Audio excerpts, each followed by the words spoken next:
नमस्कार. आज आपण या महिन्याचं राशी भविष्य बघणार आहोत. प्रत्येक राशीत आपल्याला काय मिळणार आहे, म्हणजे कशा असणार आहे, हे आपण यात थोडक्यात बघणार आहोत. जसं मी माझ्या आधीच्या पोस्टमध्ये म्हटलेलं आहे की हे राशी भविष्य हे तंतोतंत जुळणारं नसणार आहे. यामध्ये फक्त एक आपल्याला आयडिया यावी, कल्पना यावी आपल्याला एक, की आपला हा महिना कसा जाणार आहे, आणि त्यासाठी मी हे सांगते आहे. बाकी त्यातून दुसरं कोणतंही हे समजू नये की मी जसं म्हटलं तेच होणार आहे. त्यामुळे तसं काळजीचं काहीच कारण नाही आहे. फक्त आपण एक कल्पना यावी की आपल्याला कसं जाणार आहे, आणि त्यानुसार आपण आपल्या व्यवहारामध्ये, आपल्या आयुष्यामध्ये व्यवस्थित काम करू शकू, यासाठीच हे आहे. कारण प्रत्येकाच्या पत्रिकेमध्ये दशा, तुमचे ते ग्रह, ह्या सर्वांचा विचार करूनच आपल्याला प्रिडिक्शन देता येतं, महिन्याचं, आठवड्याचं, महिन्याचं किंवा वर्षाचं. ठीक आहे. तर हे ॲज इट इज आहे, त्याच्यामुळे यावर तंतोतंत फॉलो करू नका. चला मग आपण आता सुरू करूया. जसं पहिली रास येते मेष. आता मेष म्हटलं की आपल्याला मंगळ ग्रह आठवतो, बरोबर आहे. तर आता आपण बघूया आपल्याला कसं राहणार आहे.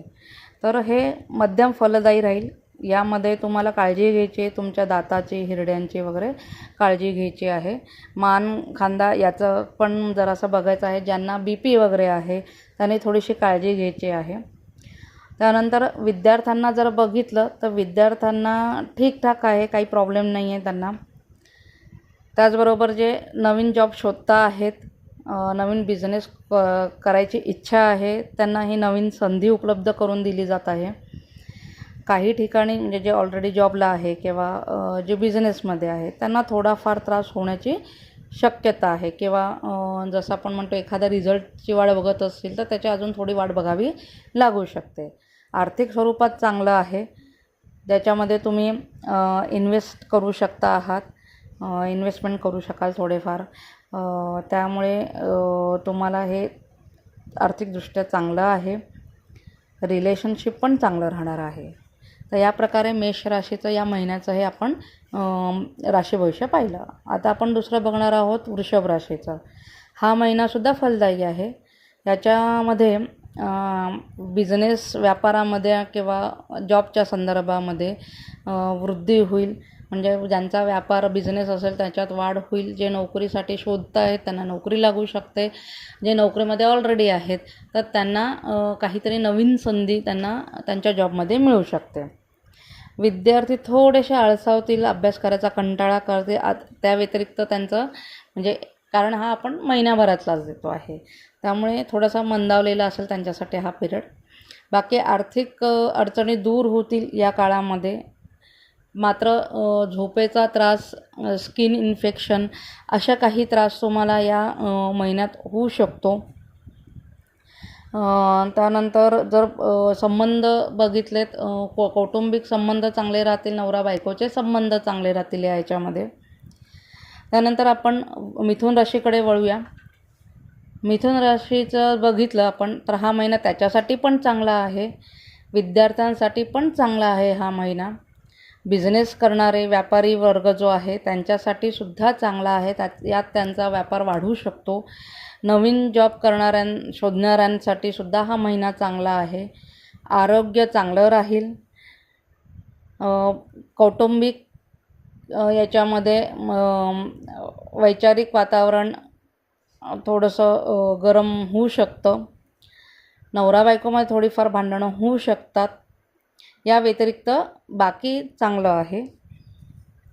कर्क राशीमध्ये आपण जर बघितलं तर कर्क राशीसुद्धा हा महिना चांगला आहे कर्क राशीवाल्यांना.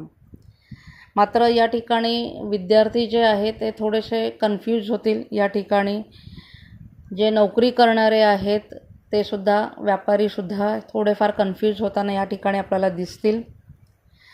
व्यापारी, नोकरीदार वर्गाला प्रवास करण्याची संधी येऊ शकते. आरोग्याकडे थोडंसं लक्ष द्यायचं या कर्क राशीवाल्यांनी. नरम गरम आरोग्य राहू शकतं. कौटुंबिक संबंध चांगले होण्याचे चान्सेस आहेत त्या ठिकाणी. नवरा बायकोचे संबंध चांगले होण्याचे चान्सेस आहेत. त्यानंतर सिंह राशीचं आपण बघितलं तर हा चांगला महिना आहे त्यांनाही. मात्र या ठिकाणी स्नायू दुखणे, डोळ्याचा त्रास उद्भवू शकतो. विद्यार्थ्यांना चांगला आहे. नोकरी व्यापारी वर्गासाठी सुद्धा हा काळ चांगला आहे. सरकारी कामं कोणाची अडकलेली असतील तर थोडीशी ते दूर लोटली जातील. त्या ठिकाणी काही कागदोपत्री थोडासा प्रॉब्लेम येऊ शकतो. मात्र कालांतराने हा अडथळा दूर होईल. यामध्ये आध्यात्मिक कार्य पण तुमच्याकडनं होतील. तर याप्रमाणे सिंह राशीचं आपण बघितलं. त्यानंतर कन्या राशीकडे आपण जाऊ. तर हा महिना त्यांनी सावध राहायचं आहे. कन्या राशीवाल्यांनी जवळच्याच व्यक्तीकडनं धोका असू शकतो. मग ते व्यापारी असतील, नोकरीदार वर्ग असेल किंवा महिला वर्ग जो घरात राहतो त्यांनाही असू शकतं. त्यानंतर विद्यार्थी जे आहेत त्यांना म्हणजे चांगला महिना आहे अभ्यासासाठी. जे कॉलेजमधले स्टुडंट आहेत त्यांना नवीन संधी मिळण्याचे चान्सेस आहे या ठिकाणी. आरोग्याच्या तक्रारी होऊ शकतात. नातेसंबंध चांगले राहतील. त्यासाठी कुटुंबामध्ये बसून चर्चा करावी.